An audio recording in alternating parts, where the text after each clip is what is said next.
Bonjour à tous, chers auditeurs, et bienvenue pour ce nouvel épisode d'On en parle à Taïwan. Vous êtes en compagnie de Valentin Floquet. Florian Dai. Elisa Dufaux.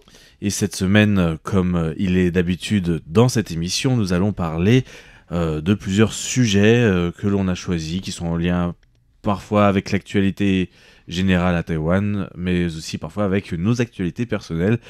Vous allez comprendre pourquoi je vous en parle de cette manière. Florian et moi, on se regarde. C'était surtout pour mon sujet, mais ça peut... voilà.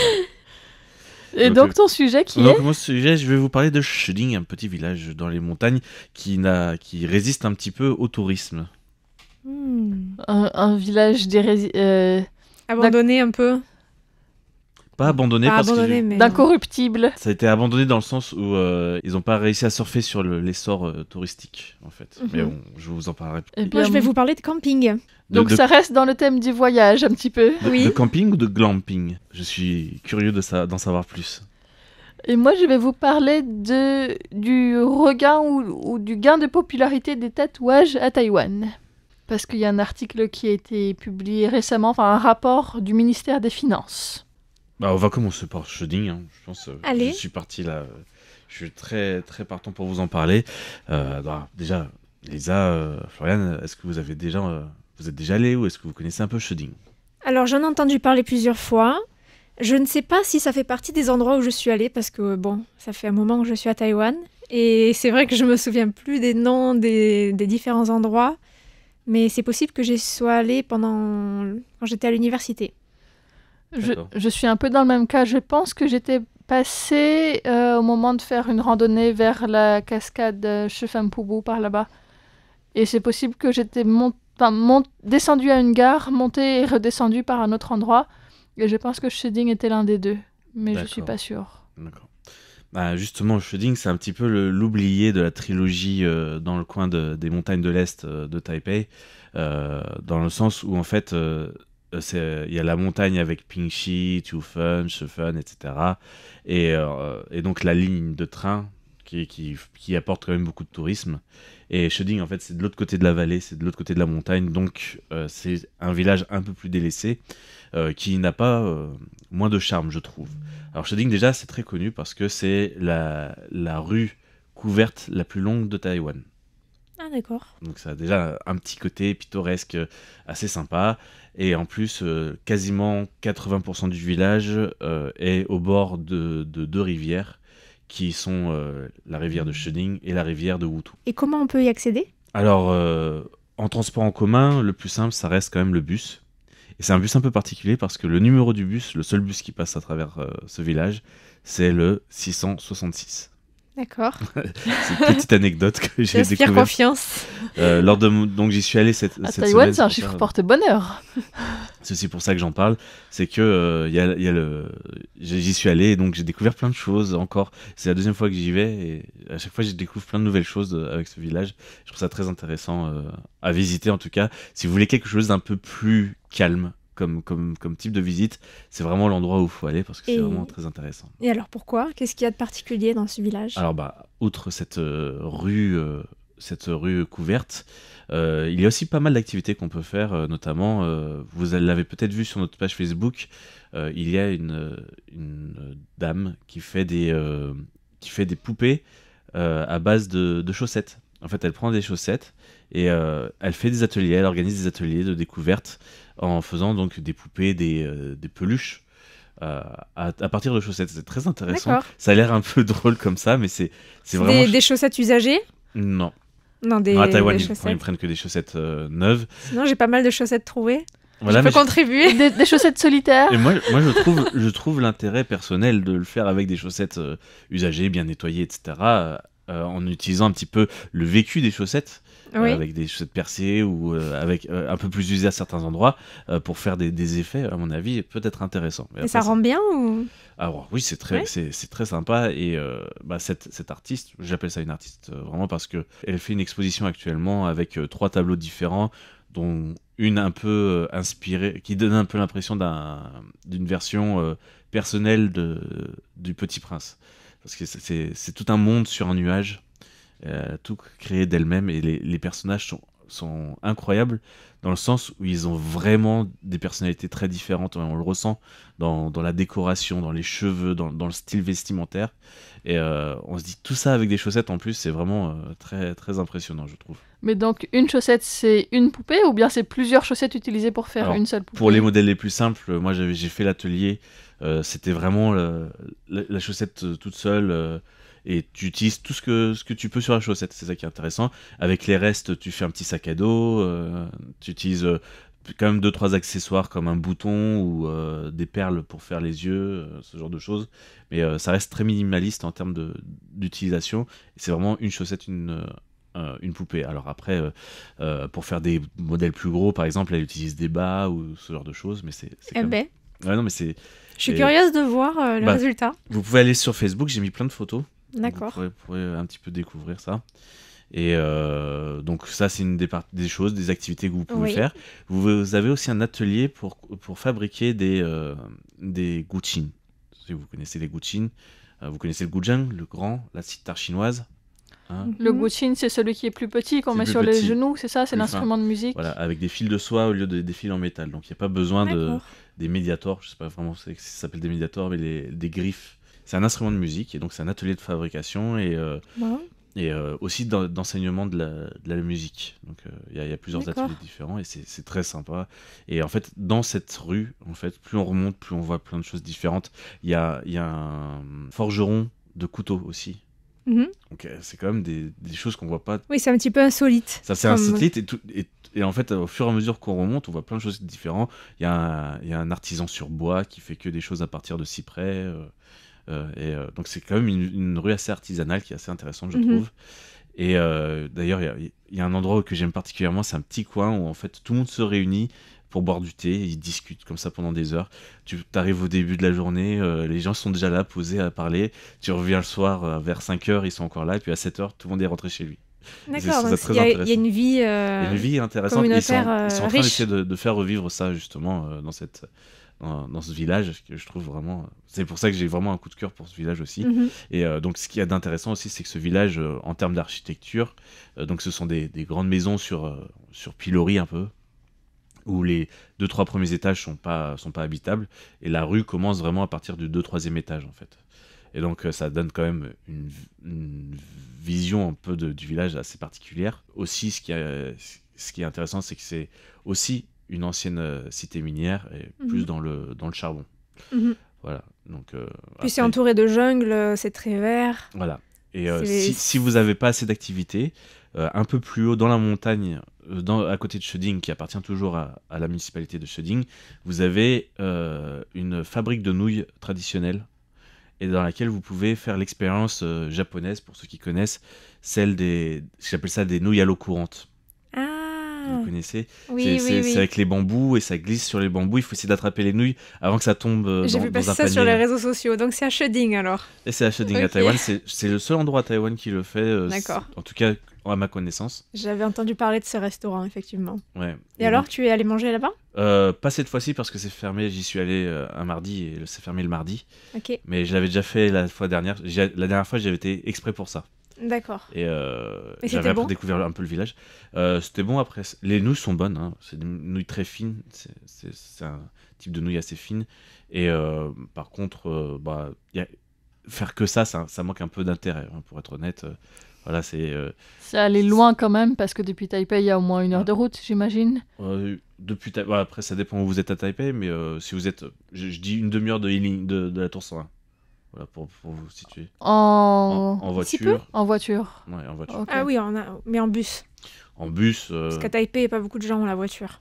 Après, en bus, je dirais 40-45 minutes, ça doit pas être beaucoup plus long, parce qu'au final, les stations, tout le monde ne s'arrête pas. Et après, si vous voulez faire une dégustation culinaire un peu plus particulière, parce que l'usine de nouilles, ça se ferme à 3h30, donc c'est plutôt une activité qu'on fait à midi. Et après, donc, le soir, si vous voulez faire une autre dégustation un peu plus particulière et typique de Taïwan, vous allez à Shankan. On redescend dans la vallée, et vous allez faire une belle dégustation de tofu cuit. Voilà. Oh, moi je viens. Moi j'adore. Et puis c'est très bon. Ils font aussi le lait de tofu, je sais pas comment on dit, là, le tofu roux. Une sorte de lait de soja, mais pas vraiment du lait de soja. C'est des petits cubes de soja fermenté qui ressemblent à de lait soja fermenté. Voilà. Et donc, pour finir sur Sheding aussi, voilà, vous avez pas mal d'activités quand même. Vous pouvez faire plusieurs ateliers. Et si vous avez vraiment envie de rester dans le coin, faire des randonnées, des choses comme ça, parce qu'il y a aussi beaucoup de chemins de randonnée, ça j'en ai pas encore Oui, c'est ce parlé. que j'allais dire, c'est plein de randonnées là-bas dans ce coin. Vous avez aussi un hôtel, alors un peu standing, avec un spa, un onsen dans la chambre. Un vrai onsen ou c'est de l'eau chaude. Je pense pas que ce soit un vrai onsen. Oui, d'accord. Ok, mais c'est quand même sympa. Voilà. Eh bien, le onsen sera ma transition pour parler de quelque chose qui est interdit justement dans les onsen au Japon, mais autorisé à Taïwan. Les onsen sont donc des bains publics. Et en fait, traditionnellement, au Japon, c'est interdit d'y aller lorsqu'on porte des tatouages, puisque ce sont surtout les membres de gangs qui sont tatoués. Et à Taïwan, les tatouages sont généralement assez mal vus aussi, mais c'est quelque chose qui est en train d'évoluer. Donc, selon l'étude Motivation, expérience et valeurs des tatouages à Taïwan, eh bien, les tatouages sont plutôt traditionnellement liés aussi à un comportement, entre guillemets, rebelle. Pour les personnes qui sont dans des gangs, ça sert parfois de rite de passage ou de symbole. Et ça peut être aussi une pratique des anciens combattants qui se tatoueraient comme marque de patriotisme. Et puis il faut aussi parler des autochtones, bien sûr, comme Lisa nous en avait parlé dans quelques décryptages ou émissions Asie-Pacifique, peut-être. Oui, alors je vous renvoie aux émissions qui ont été faites en lien avec le festival Passiwali, qui a eu lieu en fin d'année dernière. Et dans ce festival, il y avait un atelier de tatouage traditionnel. Alors il y avait un maître tatoueur Paiwan qui faisait des... C'était pas vraiment des démonstrations.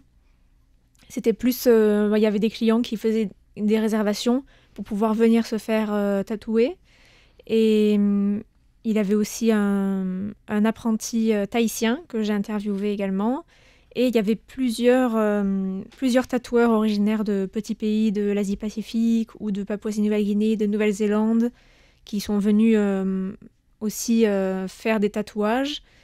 Et il y avait une sorte de conférence qui a eu lieu au Musée national de la préhistoire à Taidong, sur le tatouage traditionnel justement des peuples autochtones de la région. Voilà. Ouais. Et donc ces émissions-là ont été réalisées dans ce cadre. Donc si ça vous intéresse, n'hésitez pas à aller les écouter. Voilà, donc ça c'est surtout pour les peuples autochtones et austronésiens un petit peu au sens large, donc de l'Océanie principalement. Mais à Taïwan, eh bien le premier salon de tatouage a été ouvert, d'après vous, en quelle année ouvert, Moi je sais parce que j'ai lu l'article, donc ça compte pas. Donc de tatouage moderne, on va dire, un petit moderne, peu de style occidental. Salon de tatouage, ouais. Oui. Dans le sens exposition, salon, quoi. C'est ça, non, dans le sens... Atelier, ok. Magasin. Je dirais dans les années 70. 82, ouais. Pas loin. Juste après. Et donc à ce moment-là, environ 60% des clients étaient affiliés à des gangs, 20% cherchaient à couvrir des cicatrices, et le reste était plutôt des gens qui voyaient ça comme une expression artistique. Parce que je pense qu'avant, il y avait même des gens qui se faisaient tatouer, des tatouages un petit peu modernes, on va dire. Comme tu disais, dans des gangs, mais ils n'allaient pas au salon de tatouage. Sans doute qu'ils avaient des méthodes un peu plus artisanales pour le faire. C'est possible aussi, ouais. Mais donc, ça explique que les tatouages étaient plutôt stigmatisés ou vus de manière assez négative à Taïwan en général. Et il y a d'ailleurs des domaines où les gens n'ont pas le droit d'être tatoués. La justice, l'éducation notamment. Et à l'armée, pour la police, c'est aussi interdit. Alors en ce qui concerne l'armée, ça a été modifié récemment, puisque le mois dernier, ils ont annoncé que l'interdiction totale des tatouages pour certaines unités et la limitation de la taille des tatouages à 5 cm pour les volontaires d'autres unités seront supprimés. Mais par contre, les tatouages restent interdits sur le visage, le cou et la paume de la main. Et ils ne doivent pas comporter de langage ou d'image offensante, ni de référence à des gangs ou du crime organisé. Donc ça ouvre quand même la porte à beaucoup de personnes qui souhaitent s'engager dans l'armée ou la police. Je pense que dans l'enseignement, c'est pas vraiment...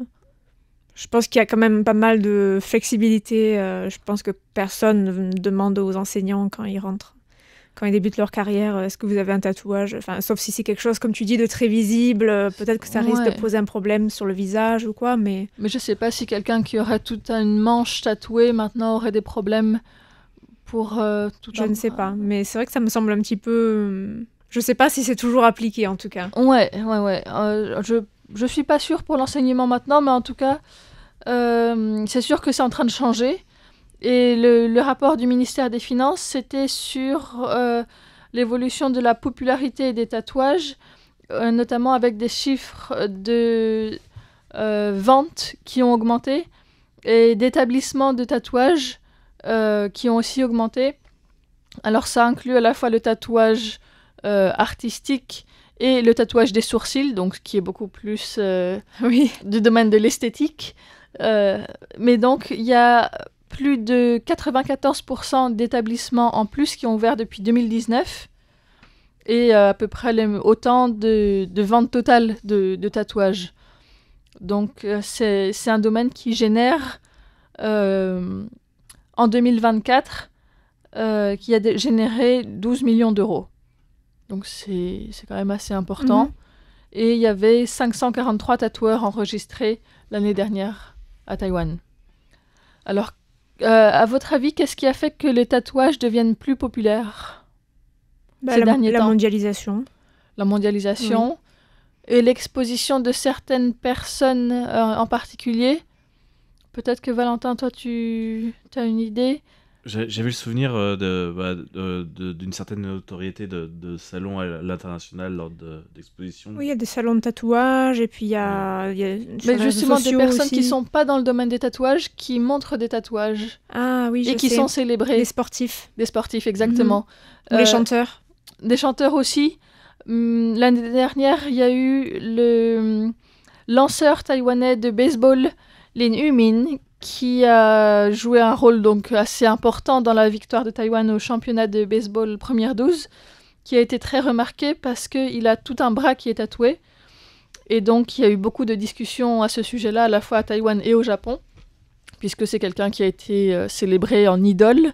Et donc, c'est assez rare qu'une personne aussi tatouée ait une visibilité aussi importante qu'à ce moment-là à Taïwan ou au Japon. Et donc, la personne qui avait fait son tatou a dit qu'après cette victoire de championnat de baseball, il a eu beaucoup plus de clients, et notamment des clients qui demandaient des tatouages similaires aussi. Tiens. Comme c'est curieux, comme c'est bizarre et quelle étrange coïncidence. Comme c'est original.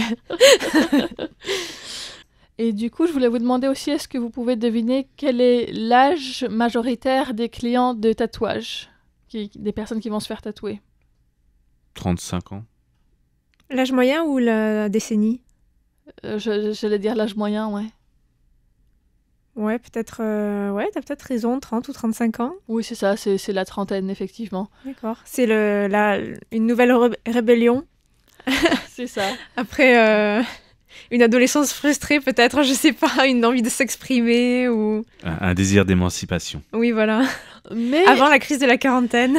mais ce tatoueur-là, donc, qui avait tatoué le bras du joueur de baseball, a dit qu'il a des clients entre 20 et 70 ans. Donc, c'est pas limité non plus à une deuxième adolescence ou jeune émancipation à 30 ans. Ah ouais, 72 ans Ouais. C'est moins courant quand même. Mais ça existe. Il y a vraiment pour tous les... Après, je sais pas non plus pour quelle raison c'est, parce qu'effectivement, quand c'est des tatouages qui servent plutôt à couvrir des cicatrices, ça peut être un peu une autre signification ou autre chose. Mais oui, non, donc la pratique du tatouage s'élargit aussi à différentes classes sociales, en fait. Et les styles aussi varient, puisque...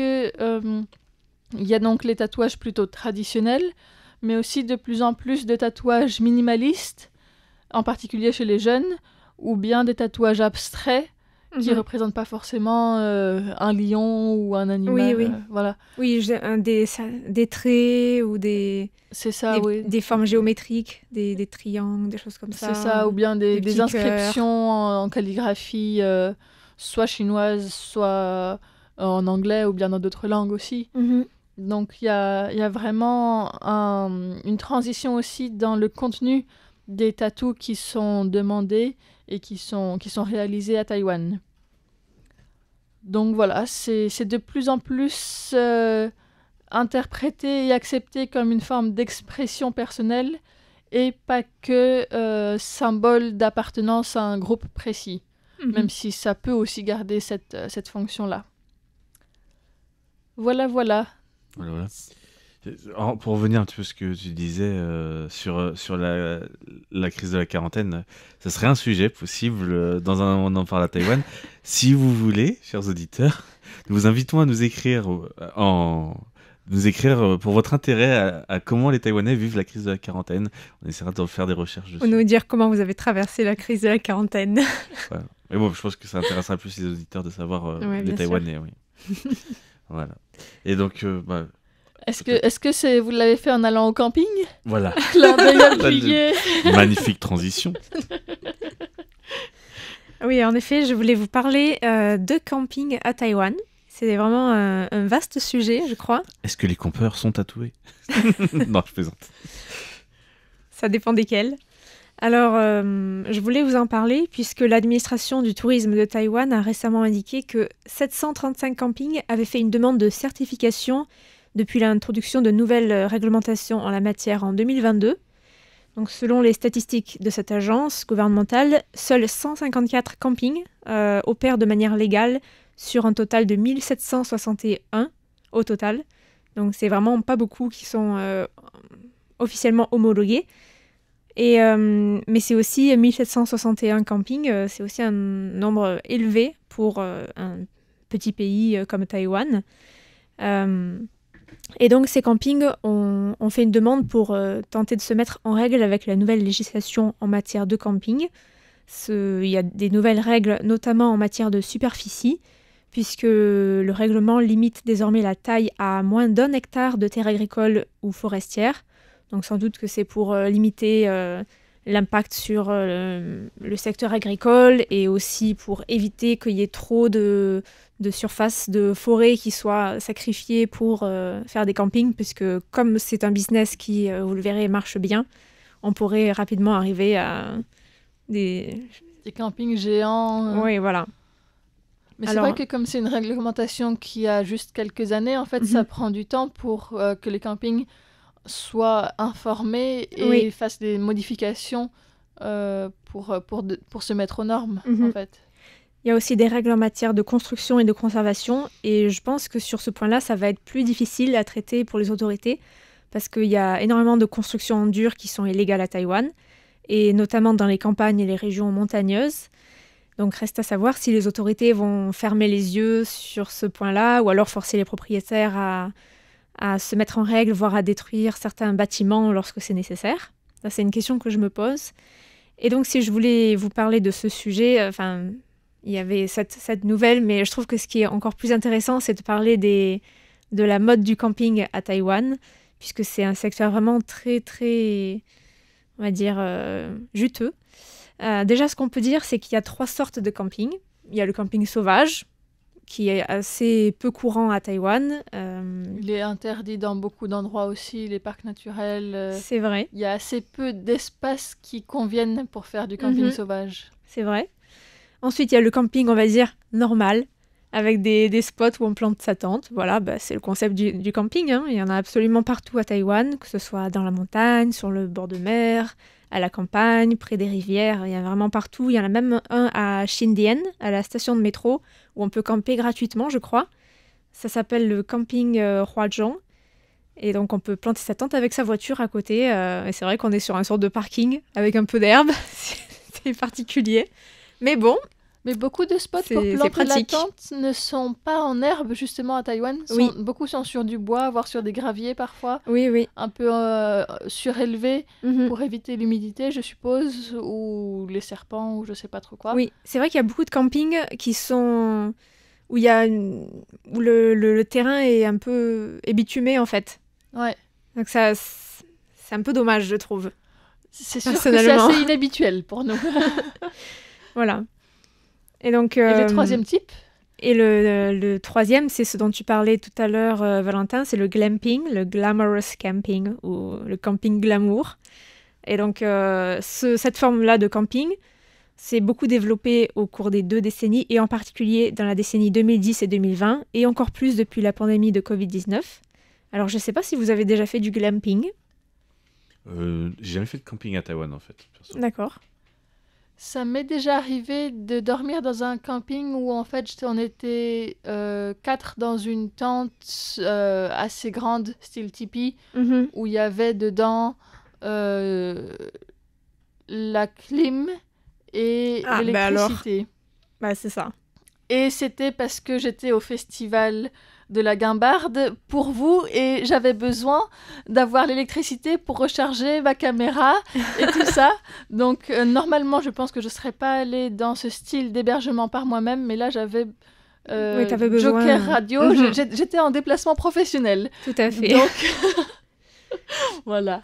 Et sinon, c'est la seule fois où j'ai dormi dans ce style de glamping. D'accord. Moi, normalement, je suis plus camping traditionnel, voire camping sauvage. Mais depuis quelques années, j'ai des amis qui aiment beaucoup le glamping. Et donc, ils ont tout un tas d'équipements. La voiture est pleine. Ils ont un sofa de camping. Ils ont des lumières. Ils ont des... C'est vraiment... C'est vraiment particulier. Il y a des tables, il y a même un meuble de rangement pour la vaisselle ou les condiments, ce genre de choses. J'étais vraiment très surprise, en fait, de voir ça la première fois. Oui, il y a des véhicules carrément prévus pour le glamping. Hein. Ça s'appelle un camping-car. Non, c'est encore différent. Oui, c'est avant. Il y a quand même la tente, il y a tout. Il y a tout qui refait parce qu'il faut que ce soit la petite camionnette avec la tente qui sort de la porte et c'est ça. Parce qu'en fait, il faut que ce soit esthétique. Pourquoi ? Parce que ce mode de camping s'est beaucoup développé grâce aux réseaux sociaux. Il y a des influenceurs qui se sont mis à faire du camping 3 étoiles. Du camping 3 étoiles, voilà. Donc, ce concept, c'est que la tente est déjà... En fait, il y a plusieurs types de glamping. Il y a celui où on amène sa tente avec tous les équipements. Donc, il y a les gens qui ont vraiment tout ce qui est nécessaire. Et puis, il y a les gens qui vont les mains dans les poches dans le camping. La tente est déjà prête. À l'intérieur, il y a un vrai lit. Il n'y a pas de matelas ou de sac de couchage. Il y a, comme tu disais, l'eau, l'électricité, l'air conditionné parfois. Et parfois, c'est même un petit bungalow en bois ou en dur, une sorte de yourte. Il y a aussi des campings un peu extravagants, comme par exemple à Tainan, où il y a un camping pensé sur le thème de la Hollande, avec un moulin à vent, ou encore un camping à côté d'un étang où on peut pêcher devant sa tente, sur un petit ponton en bois, où apparemment on vous donne une canne à pêche quand on rentre dans ce camping. Bref, il y a vraiment pour tous les goûts. Et plusieurs campings proposent même désormais d'avoir le dîner compris, donc le barbecue, sans rien amener. Mais par contre, ce type de camping a un prix. Ça monte jusqu'à 111 € la nuit, dans un camping comme ça, avec une petite cabine donc par spéciale. Non, par cabine. Okay. Voilà. Et puis, il y a aussi le marché des équipements de camping qui est aussi en plein essor. Donc, c'est tout un monde. Eh bien, merci pour ce partage. Ça nous donne envie d'aller explorer les différents campings. Et pour finir et clore cette émission, qu'est-ce que ça vous dirait d'aller faire du camping à Shading ? Voilà. Bon. Ah ben ouais, pourquoi pas. Voilà. Avec un petit tatouage. Voilà, bon, en tout cas, merci de nous avoir écoutés. C'était Valentin Floquet. Florian Day. Elisa Dufaux.